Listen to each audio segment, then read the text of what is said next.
Welcome to another spiritual awakening.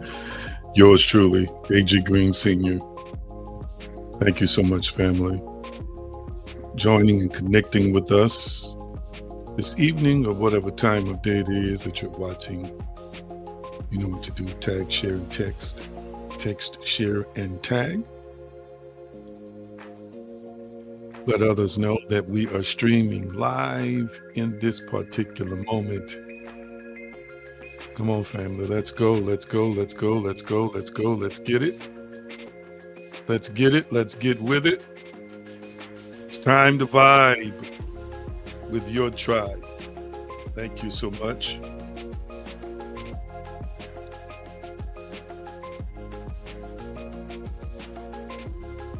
I hope and trust that all is well.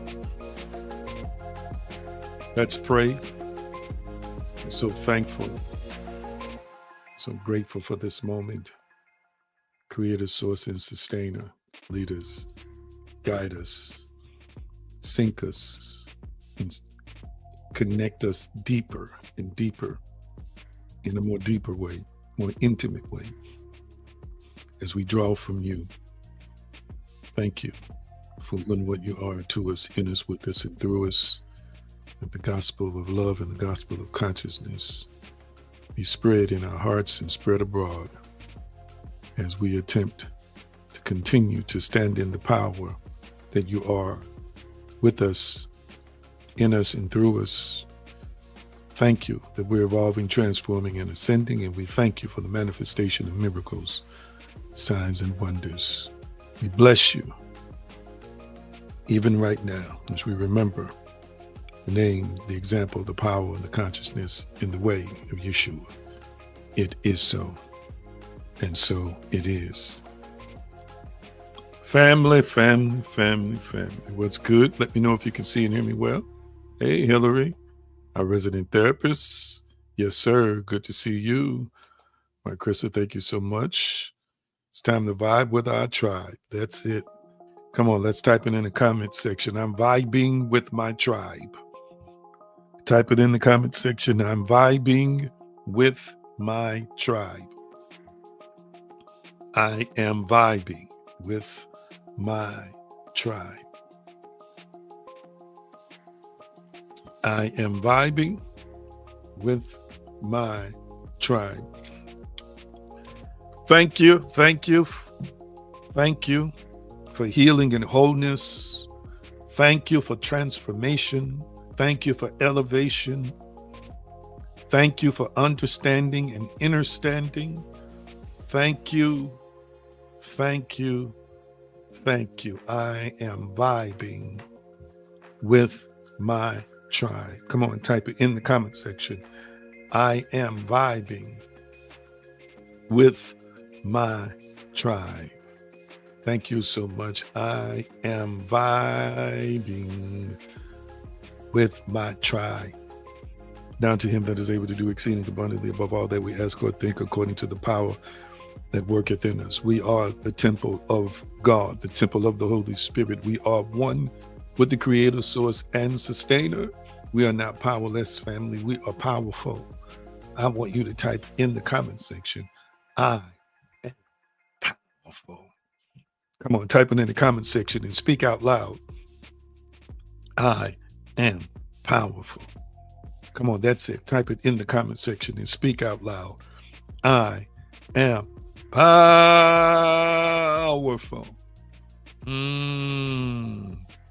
Powerful. Come on. Declare it, decree it, declare it. Stand firm in the power of I am. Stand firm in who and what you are. That's it. Type it in the comment section. I am powerful. Ooh, what a beautiful thing it is to accept and to own the power, to accept and to own the power. Hey, Monica, good to see you. Yes, I am powerful. When you speak it with a conviction, when you speak it in knowing, there's a deeper, intense release from the creator, source, and sustainer within us to confirm it. And at the same time, help us to understand this is who and what we are. Thank you so much, everybody who's on tonight. So good to see you, and you. And in a few minutes, I'm going to check on you. See how your week has been going. Make sure you follow, like, and subscribe on social media. You can search AG Green now on TikTok, Instagram, Facebook, Pinterest, Twitter, and YouTube. I do plan to put something up on TikTok this week. I know it's been a minute, and I'm trying to do a better job in correcting that. And of course, you can visit us at our online hub, theaggreen.com, theaggreen.com. Check it out weekly. And the Divine Species Shop, or divinespeciesshop.com. You can get all kinds of things to support you on your spiritual journey. And if you have not yet done it, make sure you sign up, patreon.com/AG Green Now, or just search for AG Green Now in the Patreon app. Thank those who are keeping up with it. And as it relates to Patreon, 50% off the first month on all tiers by using the code REV at checkout, REV50, that is REV50 at checkout.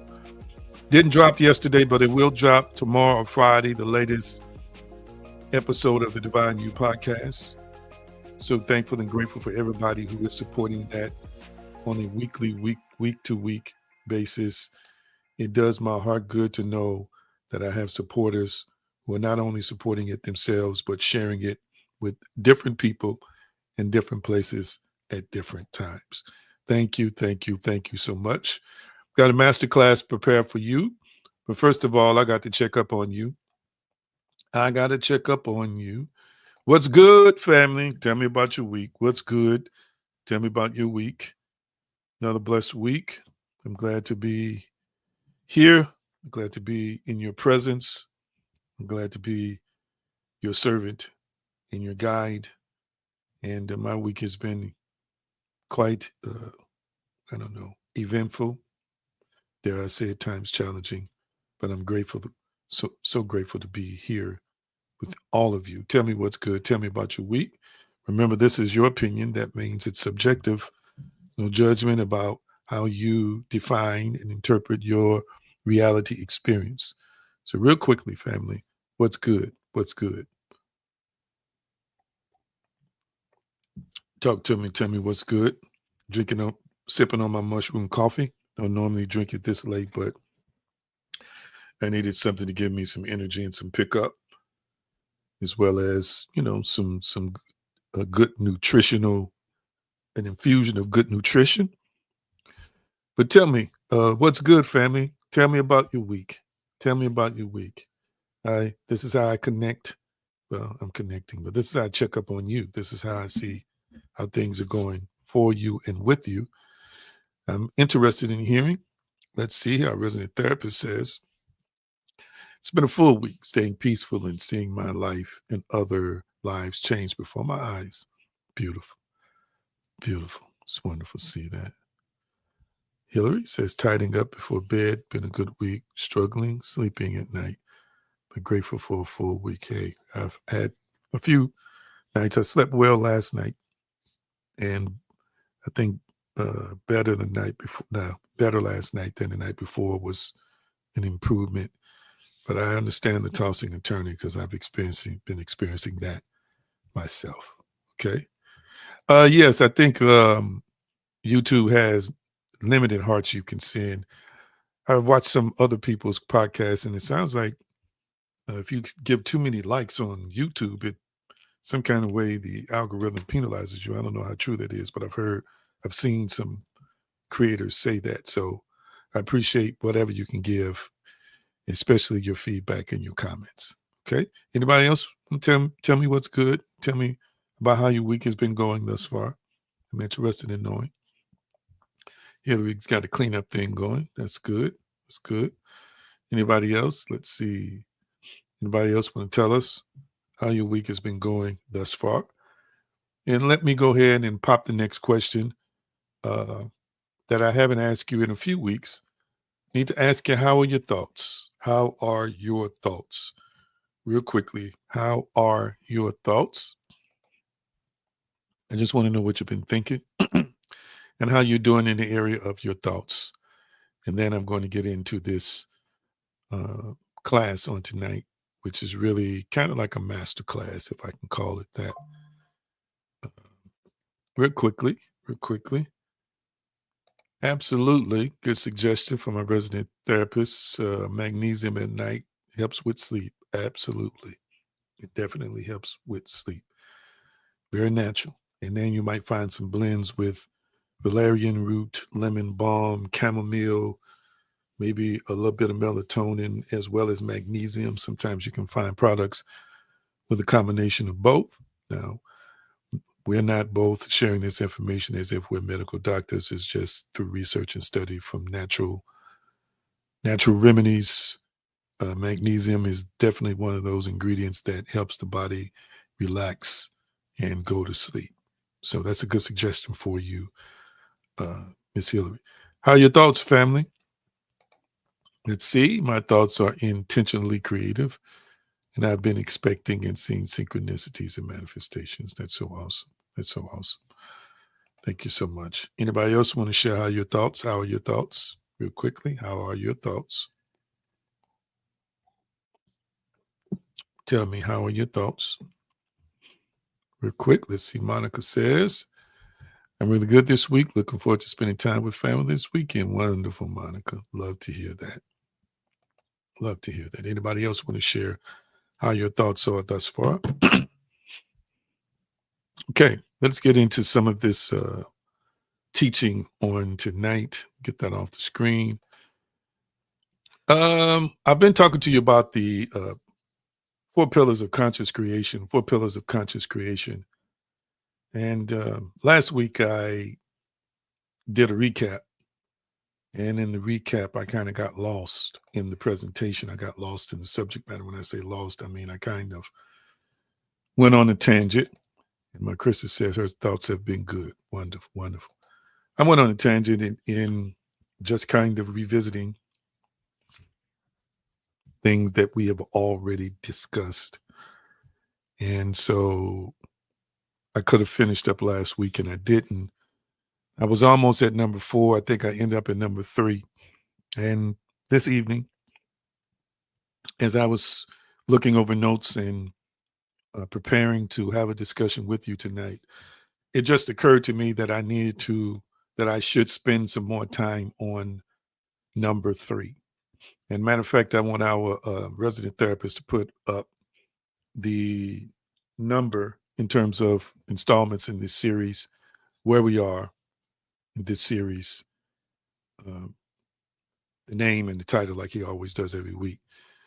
And so I discussed, I think I got to the first 3, thought the blueprint, just giving you some, background on that. I've already done it, but sometimes I just like to do a recap.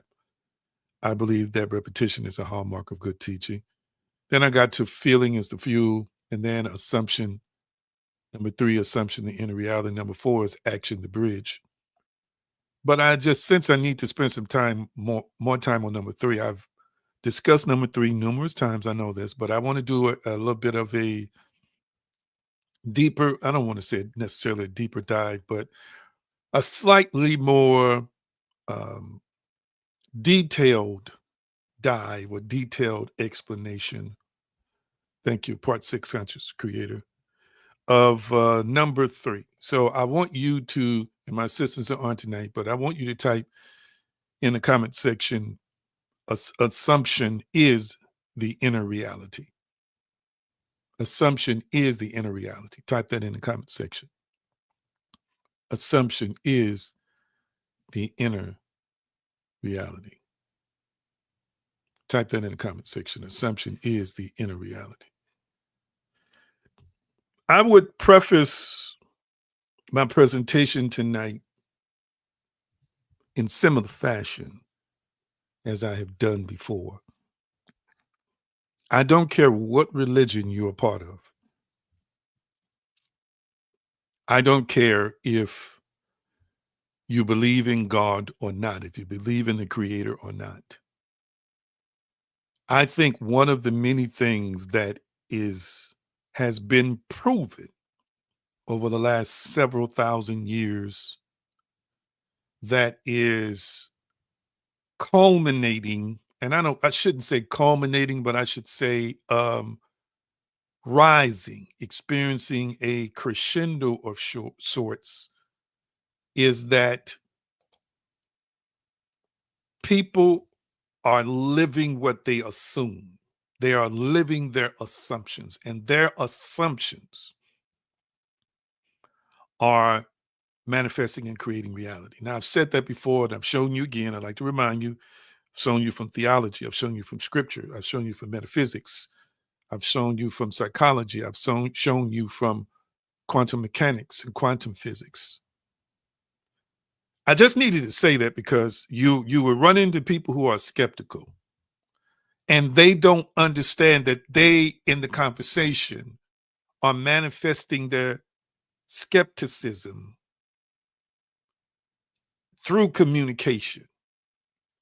So if they're communicating that they believe these principles are suspect, if they're communicating that they don't believe this stuff, they are merely, again, proving the point that they are manifesting their own inner reality based on their assumptions. And remember, I use faith and assumption interchangeably because faith is very assumptive. Faith assumes the end. Faith lives in the end, the completed end. So pull up Hebrews 11:1 real quickly. We talked about faith and credence or conviction of religious truth concerning God. The Greek word pistis is the substance, the assurance of things hoped for, the evidence or the proof of things not seen. Again, the dichotomy in exercising faith, the dichotomy, it is not one dimensional, it is multidimensional. In that faith works to manifest what we consider to be good or bad. That's the dichotomy. It's not one dimensional. You don't just use faith for the things you consider to be good. No, as a spirit being, your faith, your intention, your assumption, family, about anything will manifest into reality. Now, faith is the substance of things hoped for. The word hope, expectation, or the expectation of something good. It's the evidence, it's the proof of the unseen.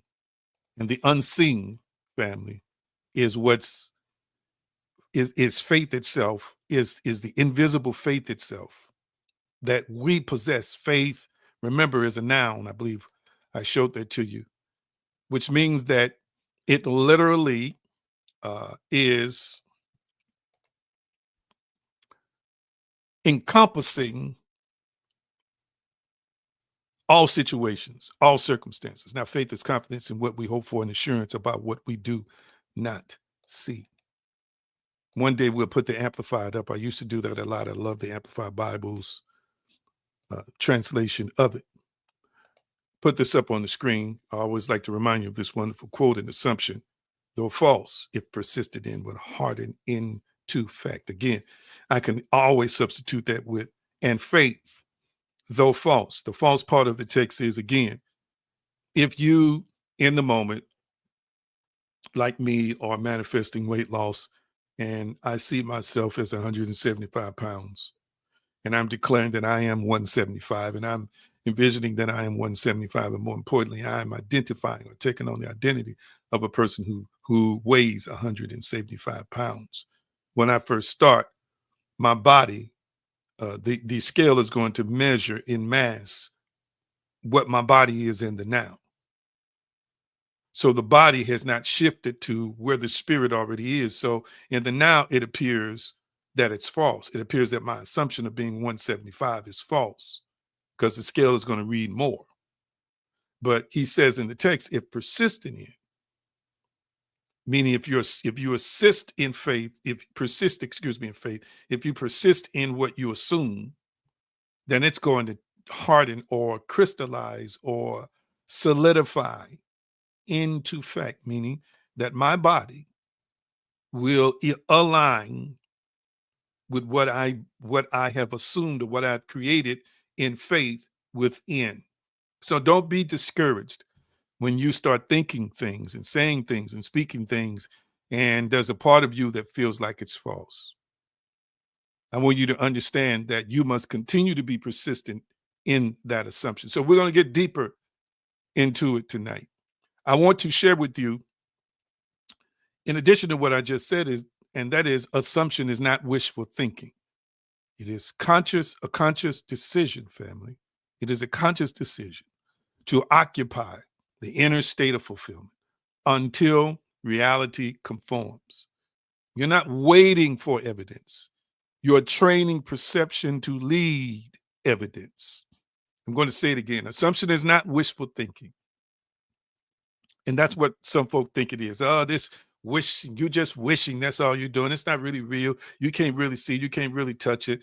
Listen, again, everything we see in solid form and everything we see in terms of accomplishments, from uh, from politics to inventions to the execution of good ideas to triumphant successes from people we consider to be successful, always starts as an assumption, always starts in the invisible realm of faith. But it's not wishful thinking. It is a conscious decision to occupy the inner state of fulfillment until reality conforms. You have to believe until reality conforms. I'm going to say it again. You have to believe until reality conforms.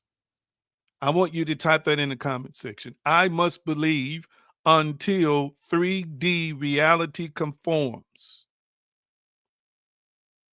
Type that in the comment section. I must believe until 3D reality conforms. I'm going to take my time. I might have to do this in 2 sessions because I want to make sure that my family, my tribe gets this.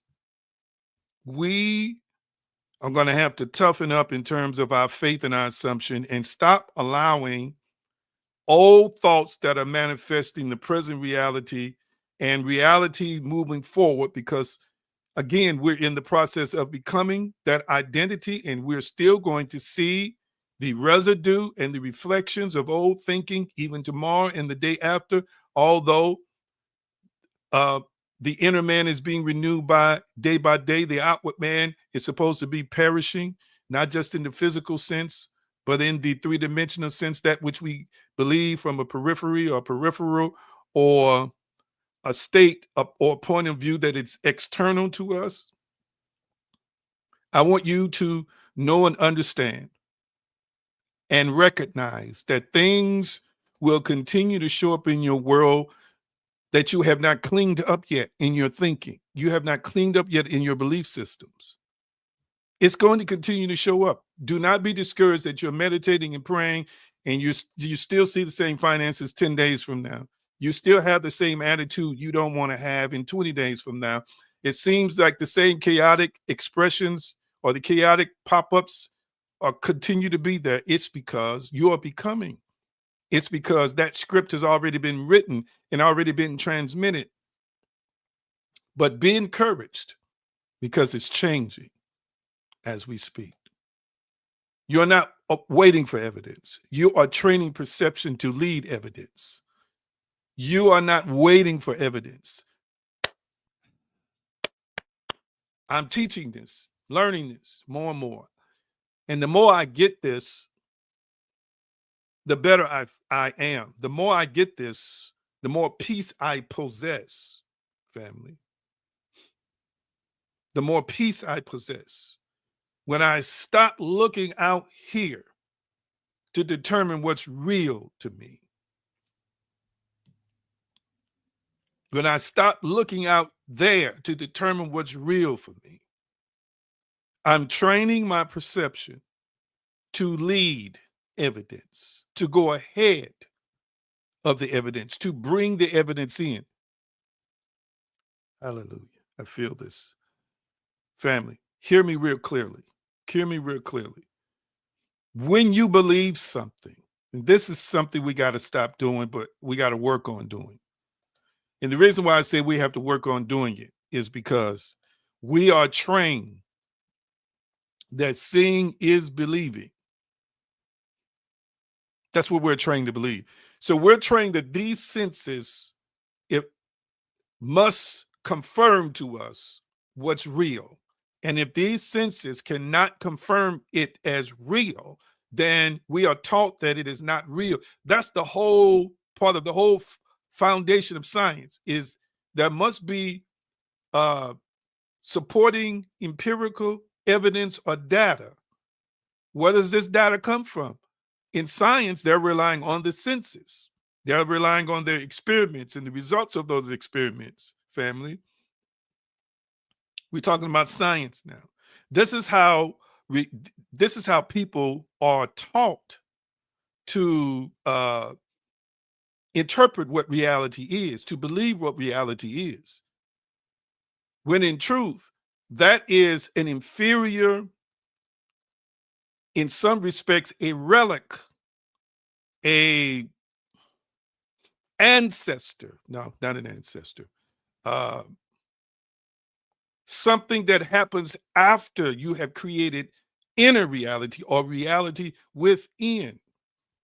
You are the evidence.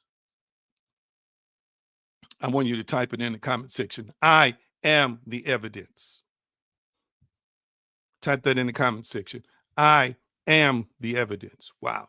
When the text talks about faith being the substance, the assurance of things hoped for, things expected, things you expect or desire, and the evidence or the proof of things not seen, that's what it's saying. You contain faith, which means you have the evidence. I am the evidence of the unseen. I am the evidence of the dream that you have not seen materialize yet. I am the evidence of the vehicle. I am the evidence of the ministry that reaches people globally. I am the evidence of supernatural healing in my own body. I am the evidence of love taking over hate. I am the evidence of healing from trauma. The evidence is not out there. The evidence is in here. That, again, that goes back to identity. You are the person. Therefore, you are the person who has the evidence that I am this or I am that. I really, really want us to get that, because again, it's a difficult thing, because the carnal mind is constantly trying to perceive spiritual things, and the carnal mind is constantly trying to say to us what is reality, when it in itself, family, is a product of a spiritual mind. The brain is a product of the spiritual mind, and the brain really works for the spiritual mind. It's controlled by the spiritual mind, the real you that exists outside of this body, and the real you that will continue in perpetuity after you cross over to the other side. But I am the evidence. I am the evidence. If you have not graduated college yet and you desire to graduate college, family, the evidence is not the university degree. The evidence is not the transcript. All of that comes later. And the reason that it comes, the reason that it surfaces, the reason that it emerges from within this materialistic experience or material experience is because I have been the evidence of that graduate. I am that graduate, and I have contained the graduation date along with the diploma before the college knew it, before your family members knew it. I am the evidence. I am the evidence. Come on, I want you to type it again in the comment section. I know you already typed it, but this time when you type it, I want you to speak it out loud to yourself. I am the evidence. Nope, God is not the evidence. I am the evidence. So-and-so is not the evidence. No, I am the evidence. The check is not the evidence. No, I am the evidence. The check When the money flows or you start experiencing the money flow, it's because the money has been flowing in you. When the direct deposit comes, it's because the direct deposit was deposited in you, as a part of you first. I am the evidence. I am the evidence. I am the evidence. And you've got to be prepared sometimes to be the only one who believes you have the evidence, who knows you have the evidence. Who else is it going to be besides you, unless you are blessed to be connected with somebody with clairvoyance and sight who believes enough in you to even see the evidence, sometimes share evidence of what they see in you with them and partner with you. And there are people that God will establish in our lives like that. But some of y'all, if you're around carnal minded people, if you're around people who are not in touch with this reality, that reality, then they won't see it, and they'll tell you they won't see it, and you can't rely on them to see it.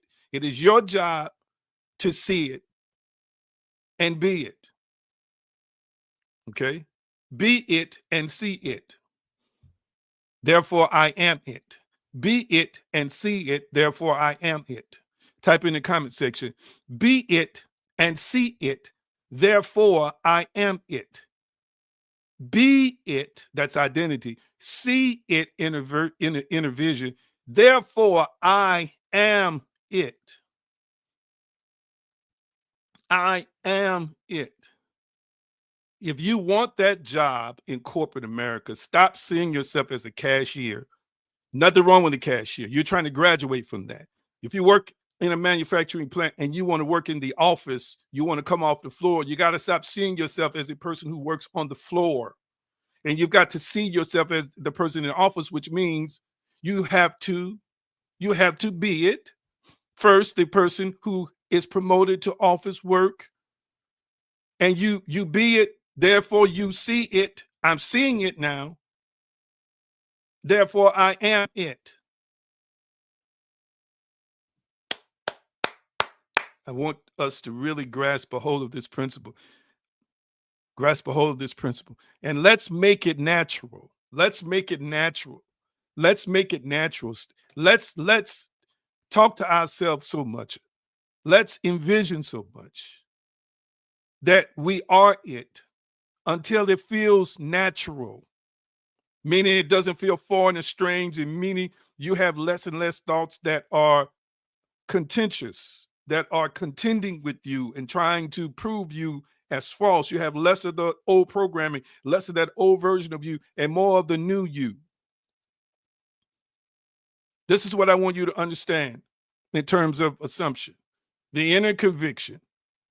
This is related to definition. The inner conviction that something is true regardless of outward appearance.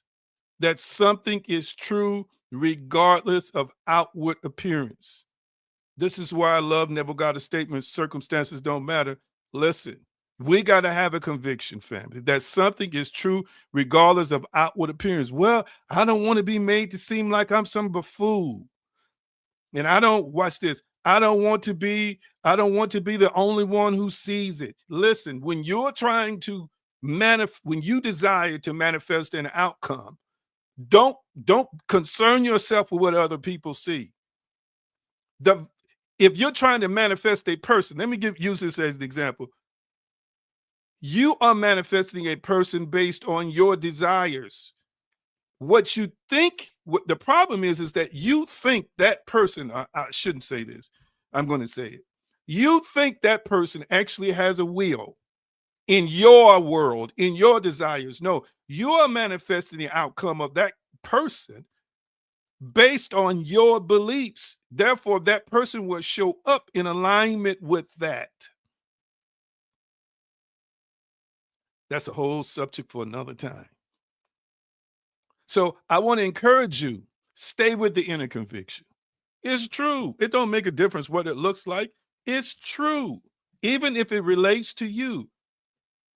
The you that you see right now, it is very possible that that greater, grander, more refined, polished, anointed, powerful, whatever version of you that you see has yet to emerge. And there are days you don't feel like that. There are days you don't think you can ever be or accomplish that. And this is where you have to, as they used to say, put your foot down and say, no, this is who and what I am. That's where your conviction, remember conviction, related to the word convince, related root word convict, convince. Listen, listen, listen, listen, listen. This inner conviction means that you are convicted. You are convicted. You know, when you go to court, and they have a trial and the person becomes convicted. The person becomes convicted because either the judge or the jury is convinced that they are guilty of the crime.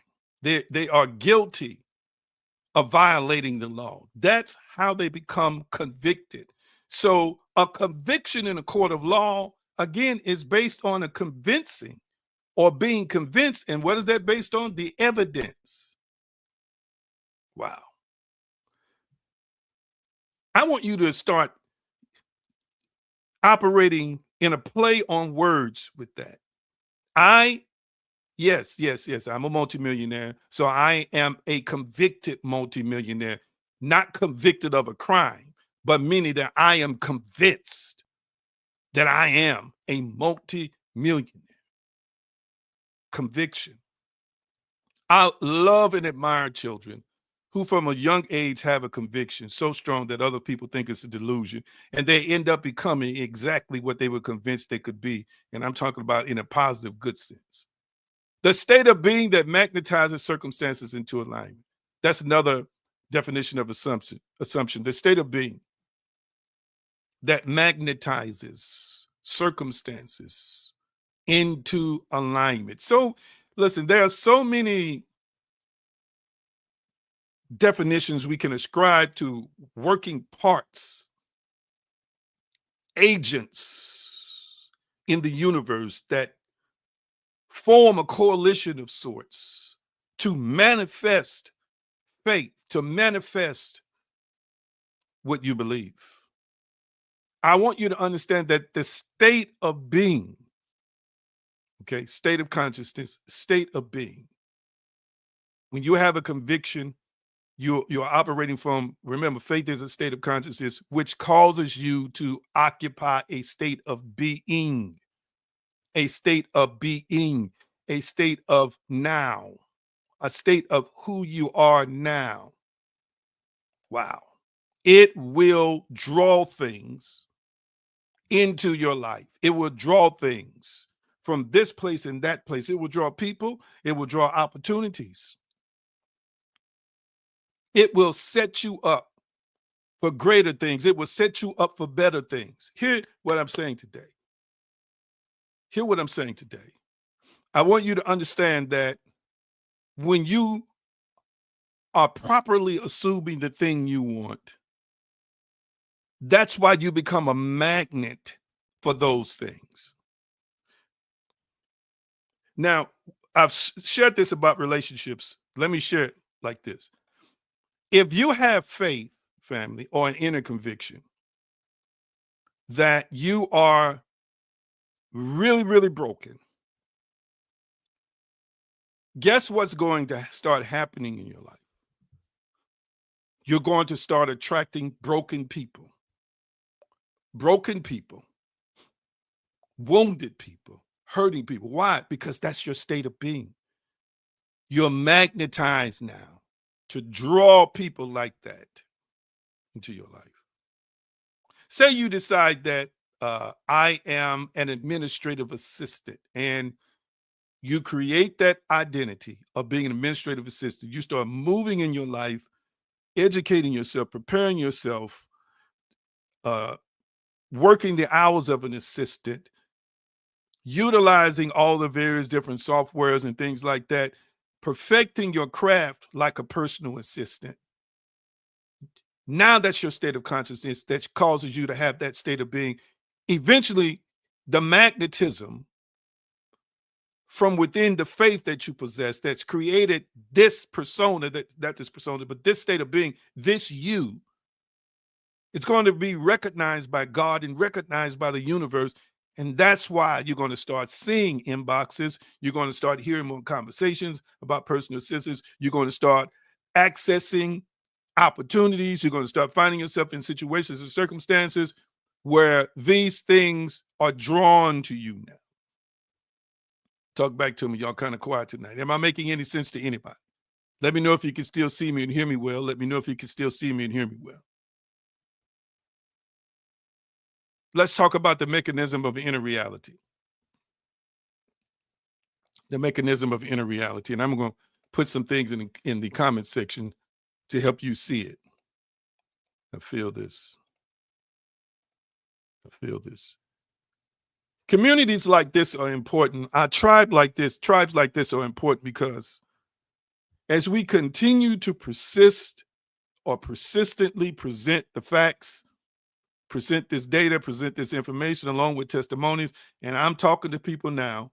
This is why we're going to do a testimonial thing. I know I've been saying it. I'm going to just put my foot down, as we say, and get it organized because these things are working. Everybody I'm talking to has testimonies, even in the last month or two, that you've tried these principles, even when you didn't feel the best or whatever, and they still work for you because it is a reality. It is a state of consciousness. And therefore, now your state of being, and this is why these things are magnetized to you. The subconscious mind operates by dominant impressions, not external facts. This is another thing. We've kind of shared this before, but not using this verbiage. When we program the subconscious mind, this is why we program it with feeling and emotion. This is why we program it by embodying the state of consciousness that contributes to the state of being, seeing ourselves and envisioning ourselves and feeling within that state that this is who and what we are, family, because it will make an impression on the supernatural conscious subconscious part of us. That part doesn't care about facts. It's not, it's not trying to, like the conscious mind, to be analytical. It only does what it is programmed to do. It only believes what it is programmed to believe. And those beliefs, again, take root when it is attached to an emotion. It takes root in the subconscious when it is attached to an emotion. So our job is not to send the subconscious mind a bunch of facts. No, our job is to shape it into the mind that holds and manifests the beliefs that we desire. Let me put up another thing, because it's better when you see it on screen and I didn't have a chance to put together any charts for you. Repetition of an inner image plus emotion imprints a new self-concept. Repetition of an inner image plus emotion imprints a new self-concept. The late great, and when we say late great, he's crossed over, he still exists, he's just in another dimension. Artist that we call Prince, played over 26 different instruments, so forth and so on. We could use him. We could use Michael Jackson as incredible examples. We could use Beyonce as incredible examples. These people saw an inner image of themselves entertaining, an inner image of themselves singing, an inner image of themselves playing, an inner image of themselves on stage, an inner image, watch this, of a state of being as a successful artist who makes great music that's moving the masses. Because of this repetition of how they saw themselves, plus an emotion with it, imprinted a new self-concept. A new self-concept. And the way, good question, the way we create these emotions is you ask yourself the question, like if you are somebody who desires to be a great entertainer, how would I feel being on stage doing the thing that I love to do? How would I feel? Another question. We're talking about being a multimillionaire. How would I feel as a CEO running a company? Or how would I feel knowing that I'm financially secure and I'm doing the things that I love and I'm passionate about? And once you answer those questions of how you would feel, then that's where the answer to the emotion comes in. Because everybody in here would know what kind of joy or what kind of emotional or feeling expression they would have. For example, I think it's safe to say there are people in here who've had lump sums of money or been in a situation, even if it was momentarily, where money was not an issue. You felt secure. You felt calm sometimes. You felt happy. You felt relaxed. Do you catch that? So as you're envisioning yourself being financially independent, some of these visions are going to entail you having those kinds of feelings and emotions that I just described. Did I answer that question for you, resident therapist? Did I answer that question? We have to ask the question, um, what does it feel like? And then even what does the version of me, watch this, who's taking meetings all day feel like, or the version of me who is uh leading or doing whatever it is you desire to, how does that version feel? How would I feel? More importantly, how would I feel, or how would that version of me feel? Well, you have some idea of how you would feel. And then that's the emotion you extract. That's the emotion you pick when you're having these visions. I have heard, thank you, sir. I have heard of testimonies of people who dreamt they won the lottery, and people, of course, who use imaginal scenes that in that reality of themselves, they won the lottery, and they describe the feelings, whatever those feelings are: happiness, extreme joy, or saw themselves jumping up and down, some of them crying, the emotion of thankfulness and thanksgiving and the relief, crying also because of the relief. This is what they saw in the vision or sometime in the dream. That's the emotion, family. Excuse me. That's the emotion that should be present, because that's exactly how that person knew that they would respond. And guess what ended up happening? Like I said, they ended up winning. Some of them very large sums of money. But they had already were that person, excuse me. They already were that person. All the way down to the emotion, the feeling. They already were that person. Okay. The new concept, the new self-concept, it takes repetition. It takes repetition. Let me put some more information up for you so we can make it more ingestible and digestible. Once the self-concept changes, perception filters change. That's the reticular activating system in neuroscience.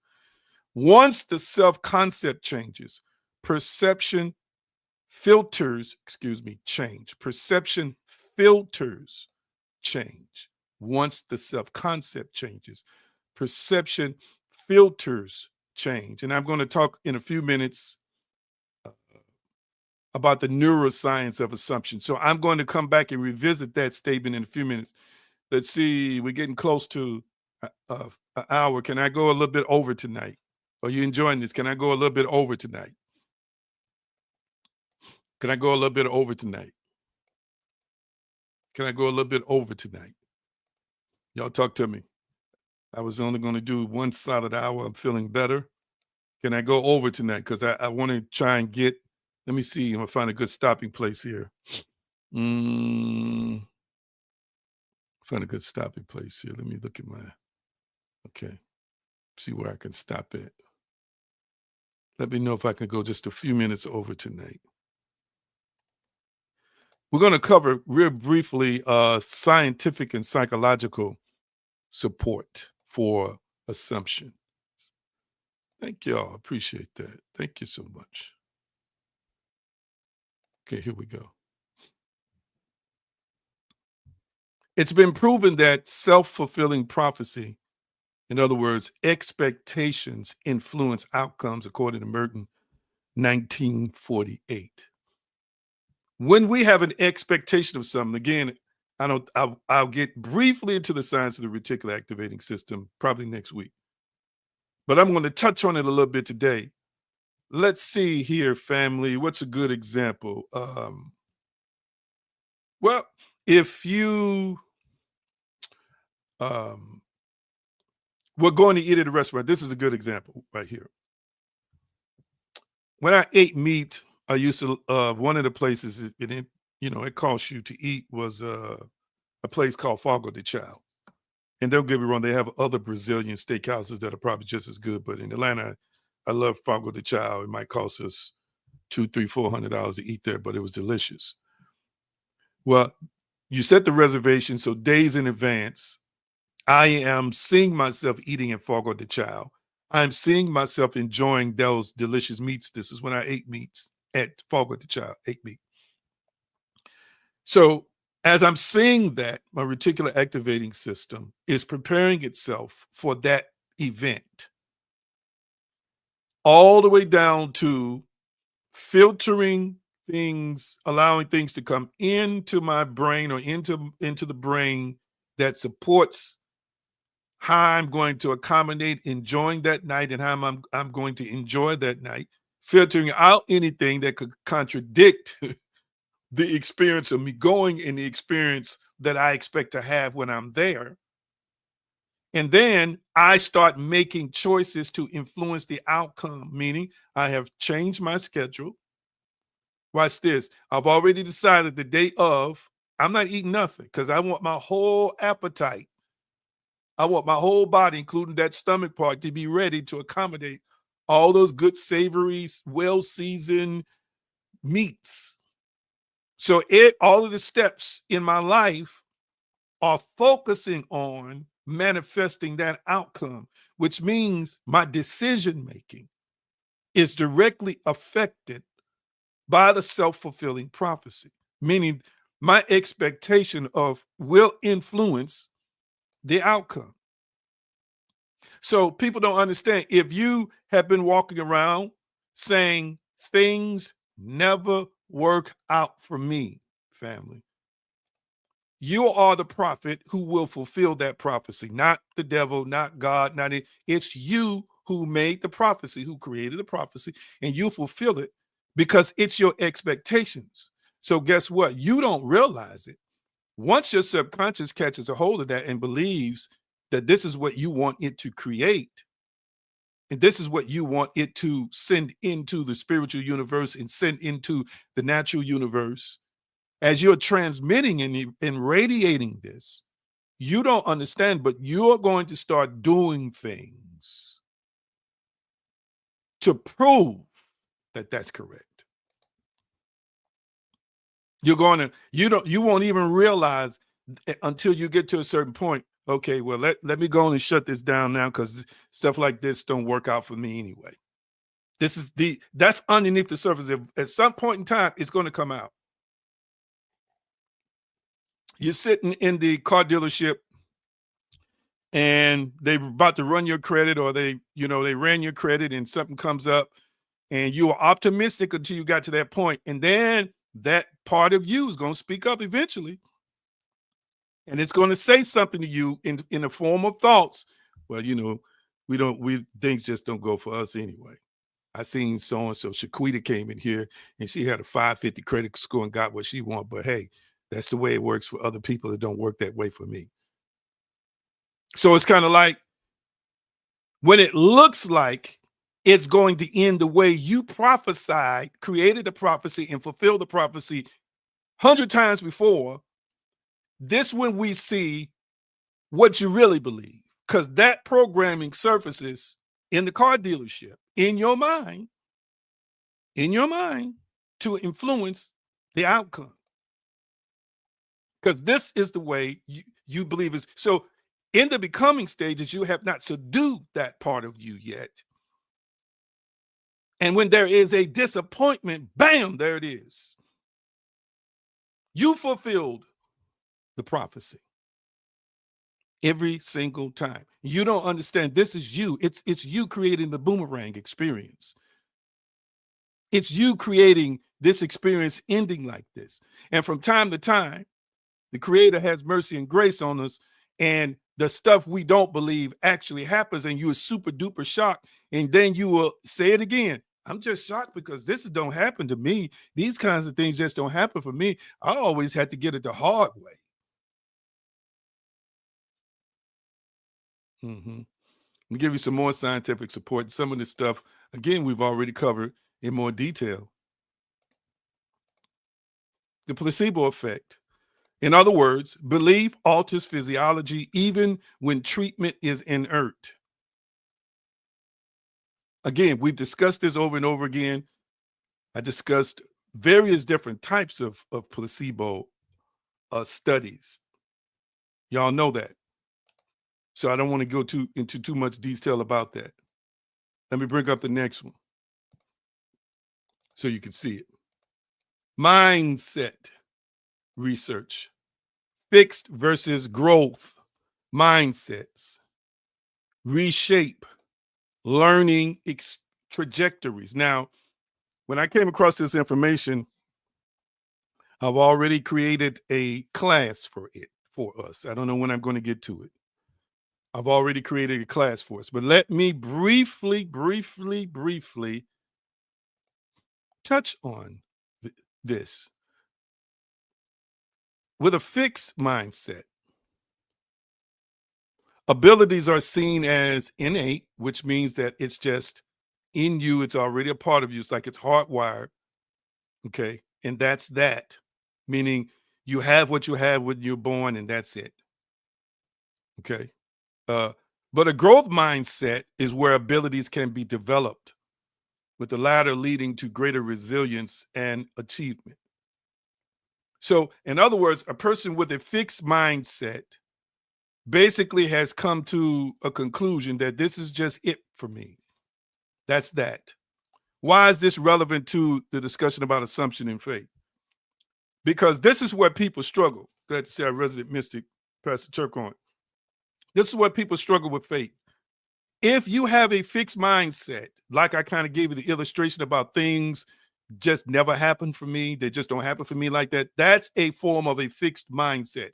If you've been thinking like that for years, that the worst is going to happen to me, the worst always happens for me, I always struggle.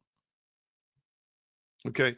If that's your mindset, then a person with that mindset who's unwilling to let it go, you are in the fixed mindset category, which means you're going to struggle with taking on a new identity. You're going to struggle with assuming something different from that. Your mind is fixed or static. You are sold in your belief system, and you believe, watch this, you believe that your experiences, this is what I want you to catch, you believe your experiences are independently corroborated or independently created by something outside of you. Therefore, you believe these experiences say to you that it's always got to be hard for me, not knowing you are creating the hard that's making it difficult. You get, again, you think it's somebody in the family, you think it's somebody on the job, you think it's somebody in the grocery store, you think it's your education, you think it's this, that, and the other. It's none of those things.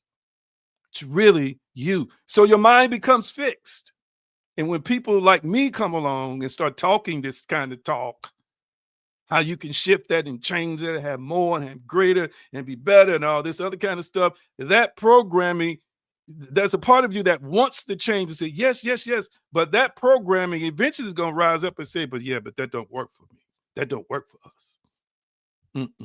That works for other people. See, all these people got these testimonies. What about you? See, all these people, they're advancing in life. You always behind, because you always going to be behind. This is just your life. I've been there before, done that. You work as hard as anybody else did. Then we'll throw ourselves a pity party. That part of us, it's used to that. The body, as Dr. Joe Dispenza says, become the mind. It's our go-to. It's a default mode, a default setting. That's exactly the state of mind we have carried and possessed all those years, and it's fixed. But to assume to be greater, to take on the identity of true identity of the divine who masters his or her life and masters himself or herself, means I got to leave that fixed identity that said, no, you're trapped in this shell. This all you get. This all you can have. A growth mindset is what's going to be necessary, meaning that it's not over yet. I get to change this. This is pliable. This is flexible. This is, as we say, quote unquote, not written in stone.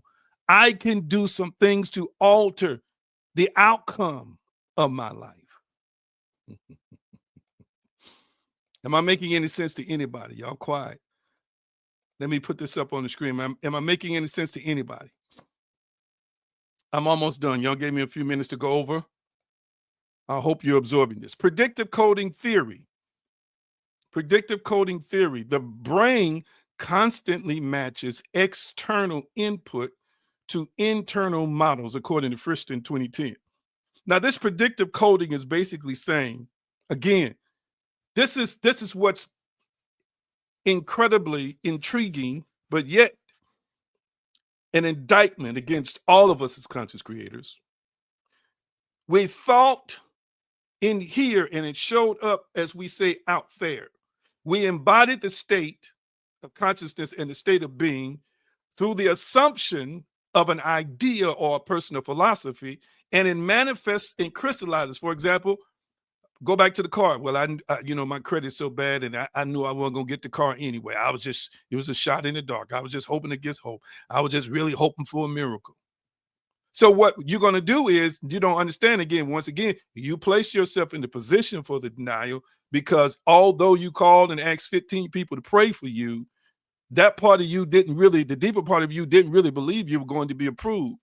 So then when you don't get approved, you take that which you believe is an external experience, not knowing you created it. You take that which is an external experience, okay, and match it with an already existing internal experience.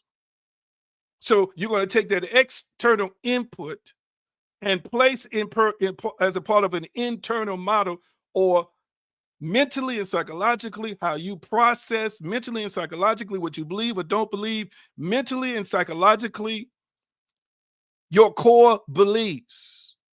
So you are constantly, that's where the reticular activating system can work against us. That's why you and I are constantly, if we're in a negative mode, we're constantly picking out things. Yep, see, that proved right there that don't work. Yep. I got another bill. And it don't look like I'm going to be a pip. Yep. This is what's going on in my house. Something need to be fixed. I don't have the money, blah, blah, blah. It's just the way yep. That just proves again that I'm struggling. That just proves again that I'm a disappointment. That just proves again that I'm not who I thought I was. That just proves again that I'm always going to be the one who's in this situation. That just proves again that I'm always going to not be able to hold and sustain good things and good people in my life. It just proves again that I'm not worthy of love, or I can't have love like other people, or I don't know how to hold on to things when I get them. Yep. You'll pick out incidents. You'll pick out situations. Again, you are predicting it. So your brain is going to match as evidence. And what happens is now it deepens or gets deeper for us, because we're picking out these situations and interpreting them in a way to say, this is exactly the way my life is. Yep, this is it. That proves it. Always and forever, 100% match. Not knowing that we continue to fulfill that prophecy through assumption. There's some folk out here talking about, I'm not relationship material, I'm not wife material, I'm not husband material, I'm not loyalty material. If you keep telling yourself that, you won't be that. Woo, catch what I'm saying today. I'll never be able to find nobody who loved the way I love. If you keep saying that, then that's your reality. I always miss out on the good opportunities. It's just how it goes in my life. The stuff I really want, I just don't ever get it. If you keep thinking that, you keep manifesting that. Even though God desires something else greater for you, people close to you sometimes want something greater for you. You have to know and assume that I'm worthy of greater, that greater can and will happen for me, and understand that there might be a battle, some friction going on when you start switching assumptions. Switching assumptions from the person who always struggled to the person who can get it with ease. There's family going to be some friction there. Expect this. Like I told you last week, expect things to pop up. And when I say expect, I don't mean expect in a way to put it there, but don't be so super surprised and shocked when something contradictory seems to pop up. Just know what to do when it pops up. Because when you start again switching identities, switching personal concepts or definition of personal concepts, when you start switching from a lower self-esteem to a higher self-esteem, catch what I'm saying today, when you make the switch, there will be some internal tension. There at times will be some internal conflict. It's like multiple yous battling each other because the old you don't want to leave. And the new you is saying you got to go. But the old you is saying, well, I've been here for 30 years and I don't just control the brain, I control the body. Let me show you. Oh, we pissed. Oh, we angry. Oh, we sad. Oh, we dejected. Oh, this will never happen. And the new you is trying to change that emotion, those thoughts, excuse me, and the emotions attached to it, show you brighter, reveal brighter, and attach a different kind of emotion in this situation that the old you always brought up to shut you down or bring you down. So yes, expect that there will be some internal conflict, but that's where persistence comes in.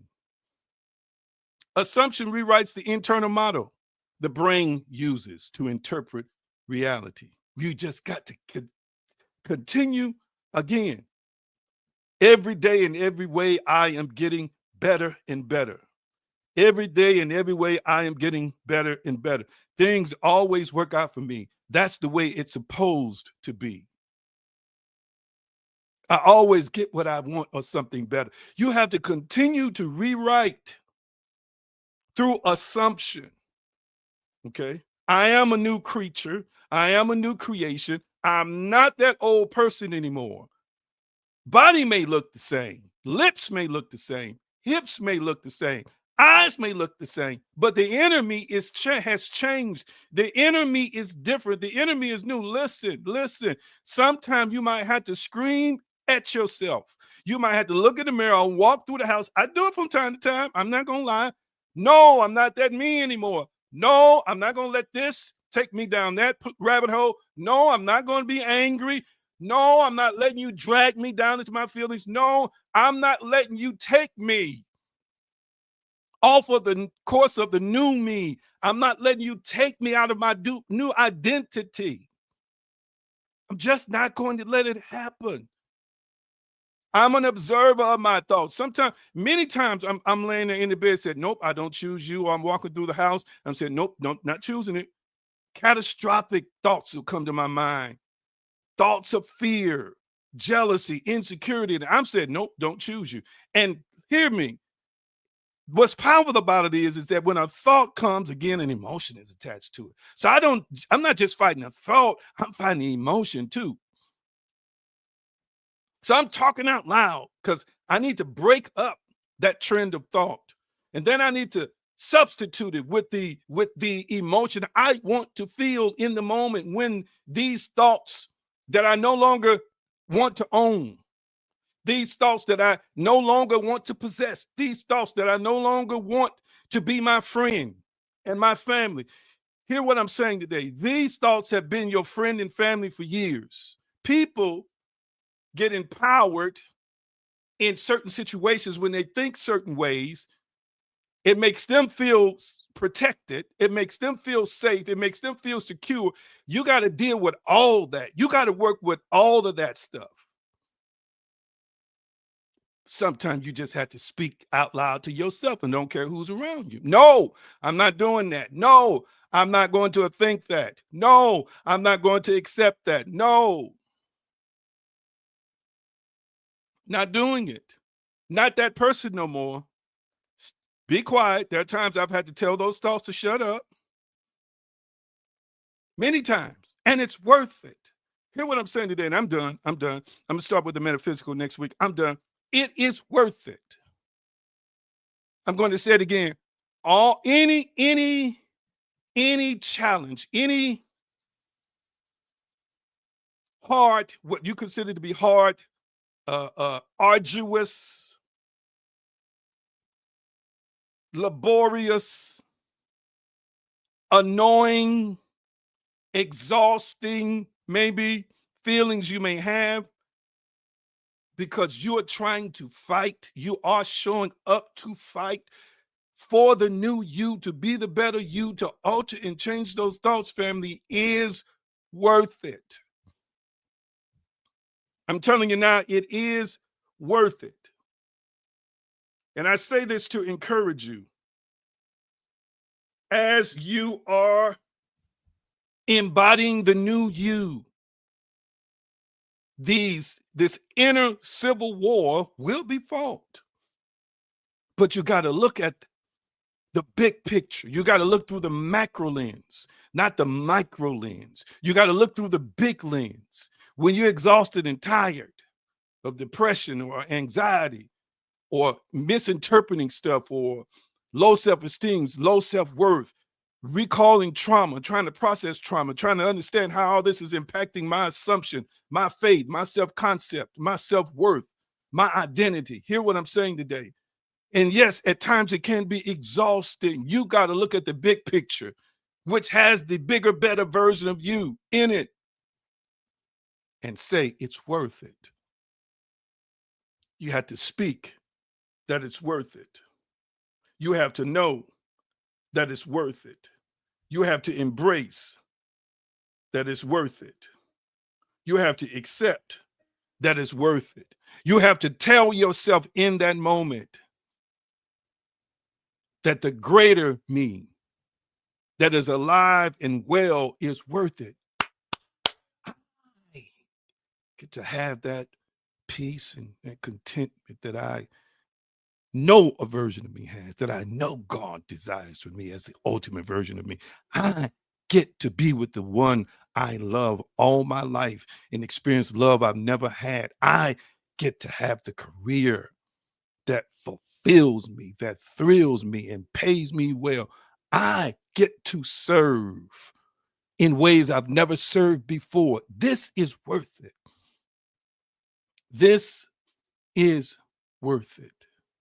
Any suffering and any struggle that's associated with you, assuming a better you, family, it is worth it. I want you to hear what I'm saying today. I want you to hear what I'm saying today. I want you to recognize what I'm saying today.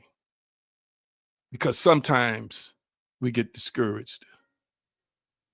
Yeah. Sometimes we feel let down. I want real quickly, my assistants, real quickly, put up Hebrews 11:24-28, and I'm shutting it down. Hebrews 11:24-28, and I'm shutting it down. Who is the Spirit talking to right now? So many things going on in you, in your reality, in your world. And the thing that you want to make the main thing, which is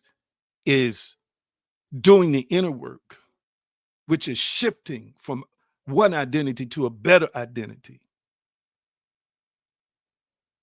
is another thing that seems to be draining at times. But I want you to see the bigger picture. The text says, don't be weary in well-doing, for you're going to reap if you faint not. What is it, family, in rewards and in great things as it relates to your life do you desire to reap? Yes, copy it and paste it in the text. Yes, ma'am. That's Hebrews 11:24-28. Thank you so much. What is the reward, family? What is the outcome? What is the vision? What are the goals for you? Not just accomplishments, but you, the identity, the version of you.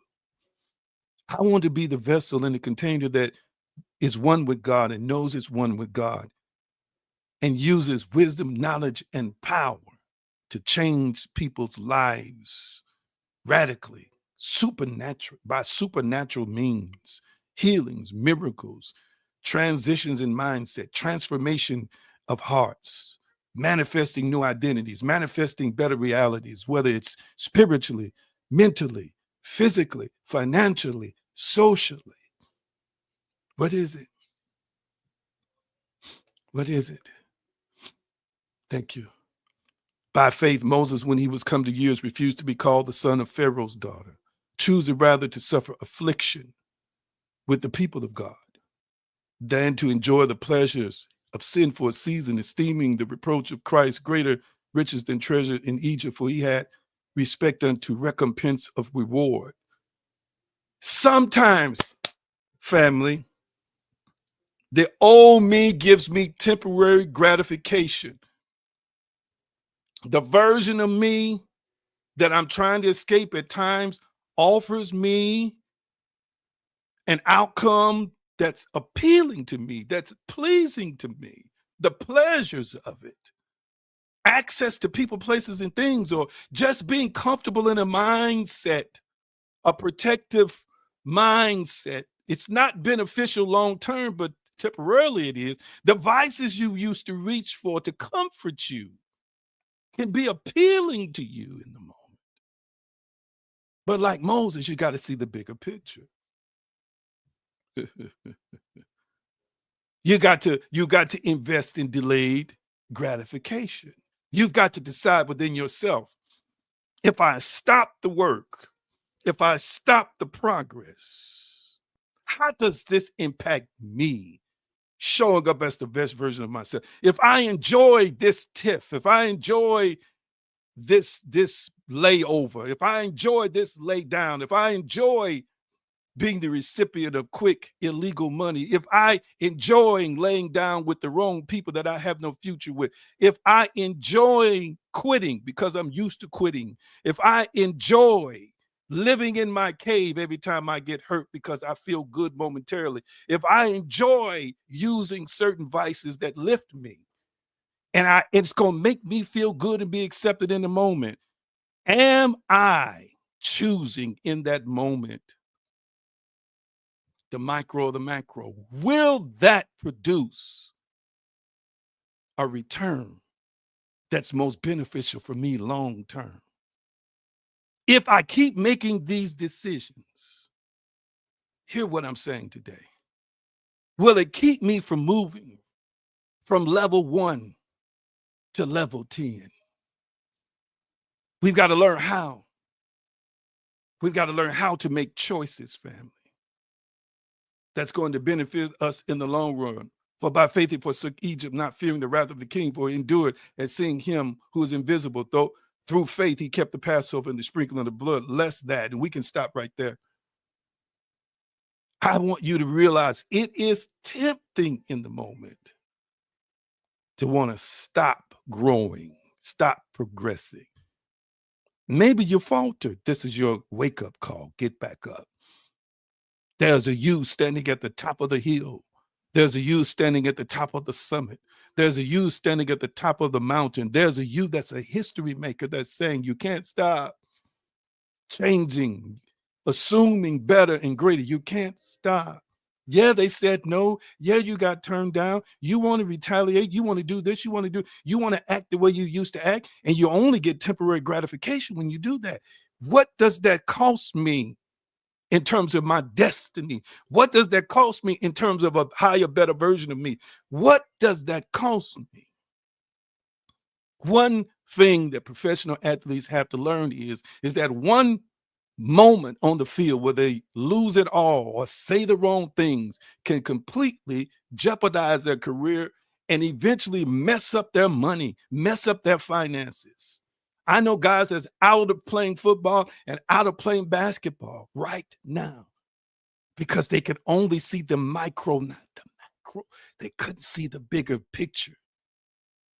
They couldn't see that if I just manage this moment right and neglect the old me and stop riding with my homies and acted like they acting and just control myself, discipline myself, settle myself down, this $50 million contract can turn into 300 million one day, or could turn into hundreds of millions in endorsements. But instead, the old them is allowed to do its thing in the micro moment.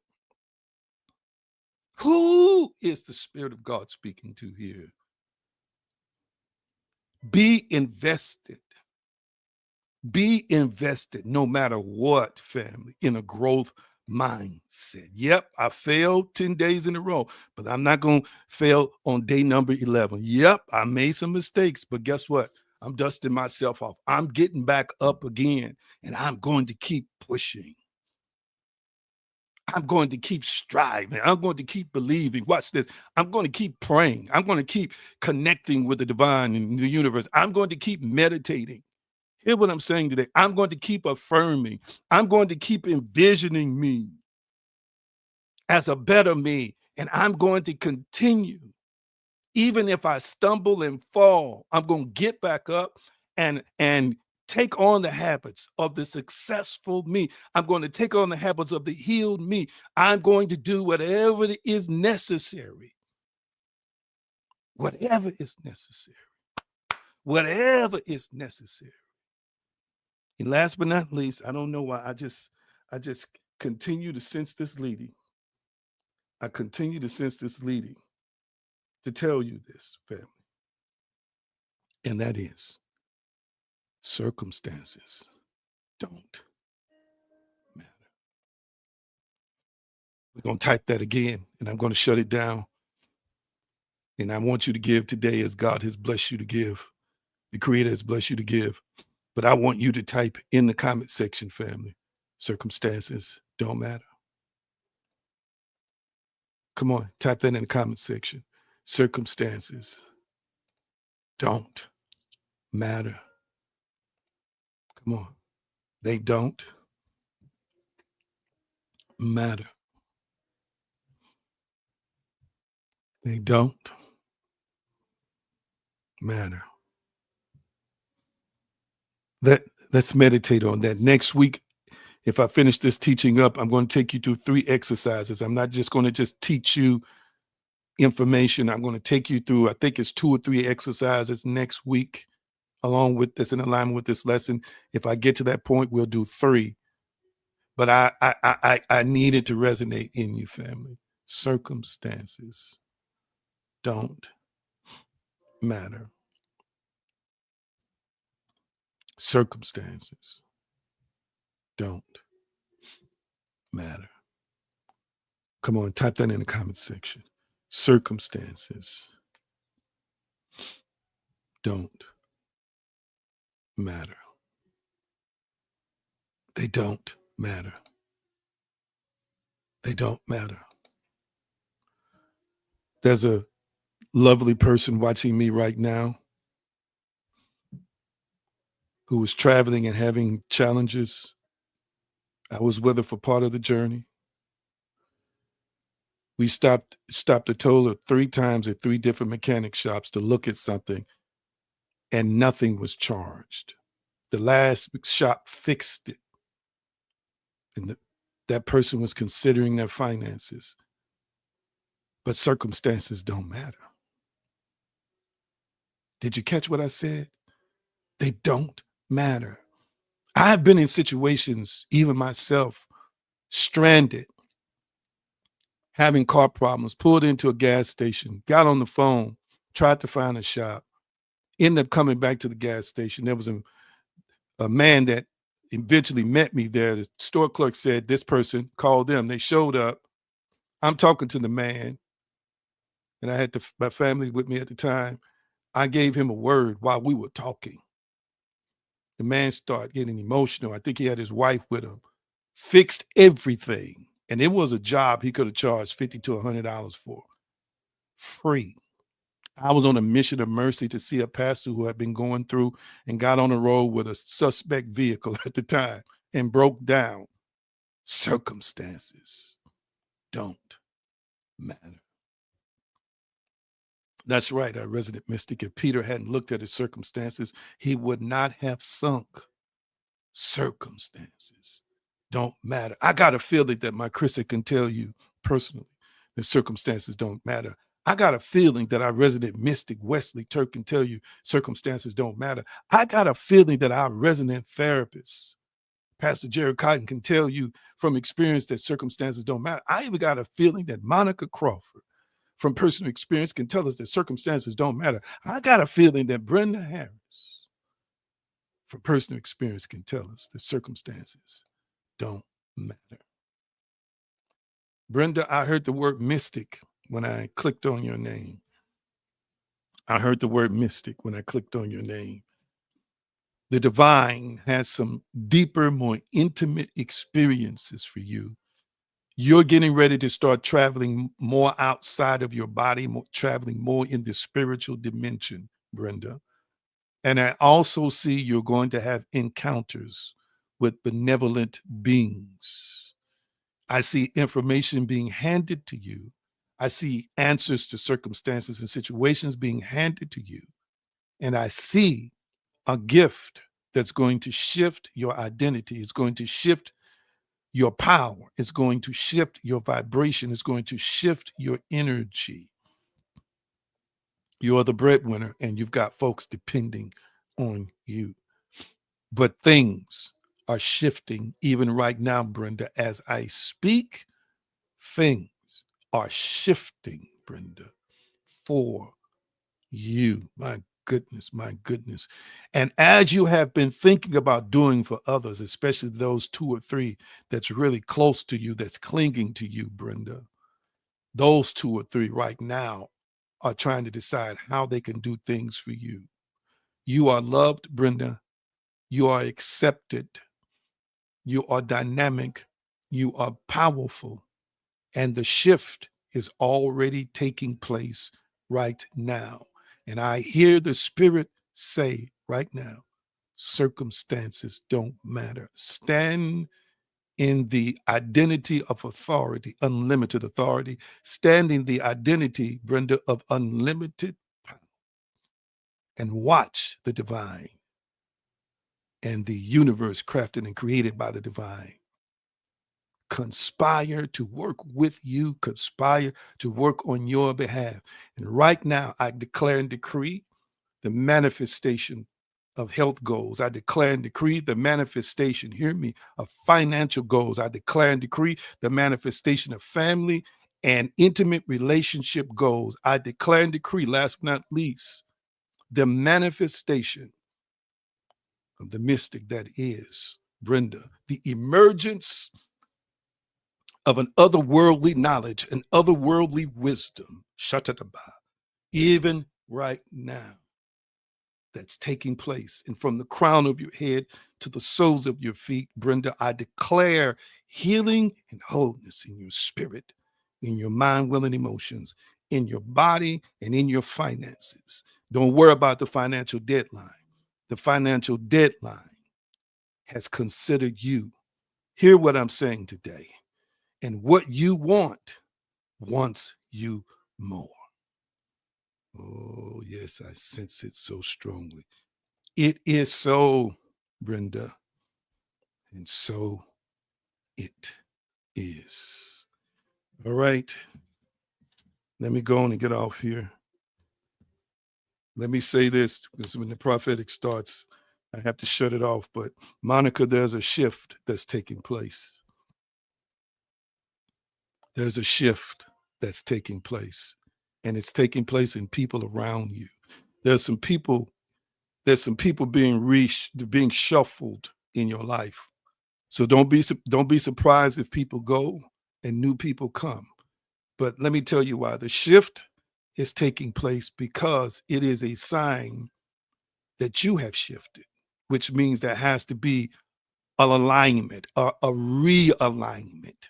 What it means is that as you are transmitting and vibrating at a higher frequency and experiencing more ecstatic intimacy with the divine, with the creator, source and sustainer, and are showing up in the world as a greater, more powerful, dynamic version of yourself, your prayer requests now, your prayer requests, your desires are getting ready to manifest. And there are some folks in the way. And then there's some folks that need to be brought in to contribute to fulfillment, to the answer of those desires. Oh my goodness. You know what this means. You know what this means. You know what this means, Monica. Last but not least, weeping endureth but for a night. Joy comes in the morning light. Your joy is here now. Your joy is here now. Nobody knows the trouble you've seen, but you know the trouble you've seen and experienced and witnessed.